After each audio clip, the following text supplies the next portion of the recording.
BJP എന്താണ് നമ്മുടെ 14 ജില്ലകളെ 30 ജില്ലകളായി തിരിച്ചു. അവരുടെ പാർട്ടിയുടെ ഭരണ സംവിധാനം മെച്ചപ്പെടുത്തുന്നതിന് വേണ്ടി ആളുകളിലേക്കുള്ള ഇടപെടൽ, സാമൂഹിക ഇടപെടൽ ശക്തമാക്കുന്നതിന് വേണ്ടി അവരുടെ കോർ കമ്മിറ്റി കൂടിയാണ് തീരുമാനിച്ചത്.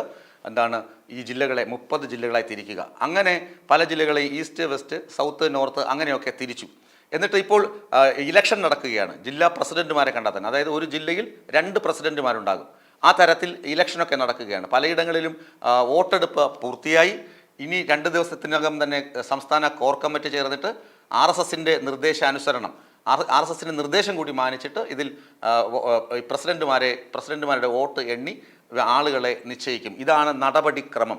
ഇനി തിരുവനന്തപുരം ജില്ലയിലും മലപ്പുറം ജില്ലയിലും മാത്രമാണ് വോട്ടെടുപ്പ് നടക്കാനുള്ളത്. ഇത് പുറത്തുനിന്ന് നോക്കുമ്പോൾ പാർട്ടി അച്ചടക്കമുള്ള ഒരു പാർട്ടിയായി പോകുന്നു. എന്നാൽ കൊല്ലത്തെ കൊട്ടാരക്കരയിൽ വെച്ച് ഇത് പ്രധാന വരണാധികാരി നാരായണനെ തടഞ്ഞു വെച്ച സംഭവമൊക്കെ ഉണ്ടായിട്ടുണ്ട്. ഇപ്പോൾ പുറത്തു വരുന്ന വാർത്ത, ശോഭാ സുരേന്ദ്രൻ, അതായത് ബി.ജെ.പിയുടെ സംസ്ഥാന വൈസ് പ്രസിഡന്റും ദേശീയ നിർവാഹക സമിതി അംഗവുമായ ശോഭാ സുരേന്ദ്രൻ ആലപ്പുഴ ജില്ലയിൽ വോട്ടെടുപ്പിൽ പങ്കെടുത്തില്ല, മാറി നിന്നു. അത് ഞെട്ടിക്കുന്ന വസ്തുതയാണ്. ശോഭാ സുരേന്ദ്രൻ കെ സുരേന്ദ്രന് കൈകൊടുത്തുവെന്നും കെ സുരേന്ദ്രന് പിന്തുണ പ്രഖ്യാപിച്ചുവെന്നും ഒക്കെ വാർത്തകൾ വന്നിരുന്നു. വളരെ ബി.ജെ.പിക്കാർ തന്നെ അത് ആസ്വദിച്ച് പ്രചരിപ്പിക്കുകയും ചെയ്തിരുന്നു.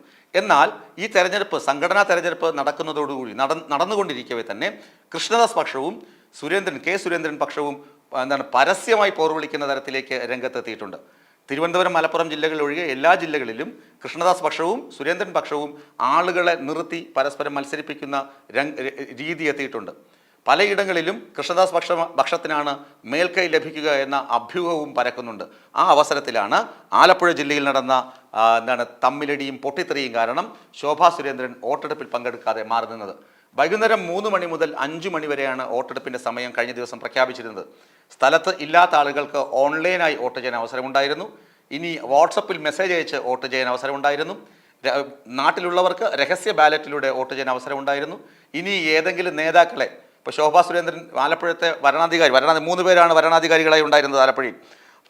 അതിൽ പ്രമുഖരെന്ന് പറയുന്നത് KS രാധാകൃഷ്ണൻ, അതുപോലെ തന്നെ സംസ്ഥാന വക്താവ് അഡ്വക്കേറ്റ് JR പത്മകുമാർ, പുഞ്ചക്കര സുരേന്ദ്രൻ തുടങ്ങിയ 3 പേർക്കായിരുന്നു ഈ വോട്ടെടുപ്പിൻ്റെ ചുമതല.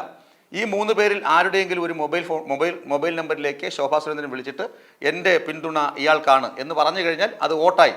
അതാണ് രീതി. അതിനൊരു സുതാര്യതയുണ്ടോ അല്ലെങ്കിൽ അത് രഹസ്യ സ്വഭാവമുണ്ടോ എന്നൊന്നുമല്ല. ഈ 3 പേരിൽ വരണാധികാരി, അതായത് ചുമതലയുള്ള വോട്ടെടുപ്പിൻ്റെ ചുമതലയുള്ള ഏതെങ്കിലും നേതാക്കളുടെ മൊബൈൽ ഫോണിലേക്ക് ദൂരസ്ഥലങ്ങളിൽ നിന്ന് വിളിച്ചു പറഞ്ഞാലും അത് വോട്ടായി മാറും എന്നാണ് അവരുടെ അജണ്ട അല്ലെങ്കിൽ അവരുടെ തീരുമാനം. എന്നാൽ ശോഭാ സുരേന്ദ്രൻ ഇതും ചെയ്തില്ല.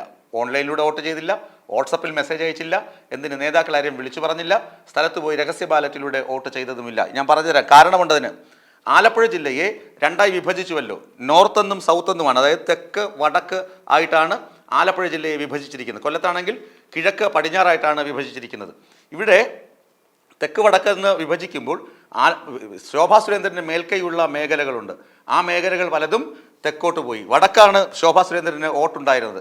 തെക്ക് 52 വോട്ടുകൾ, അതായത് സൗത്തിൽ ആകെ 52 പേർക്കാണ് വോട്ടവകാശമുള്ളത്. ആ 52 പേരും തെക്ക് വോട്ട് ചെയ്തു. അവിടെ മത്സരിക്കുന്നത് ആരൊക്കെ?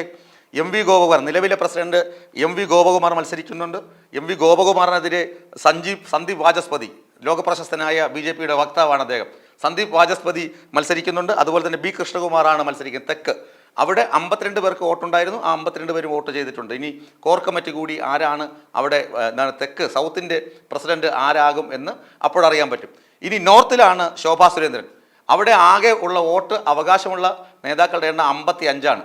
അവിടെയും 53 പേർ മാത്രമേ വോട്ട് ചെയ്തിട്ടുള്ളൂ. ശോഭാ സുരേന്ദ്രൻ വിട്ടുനിന്നു.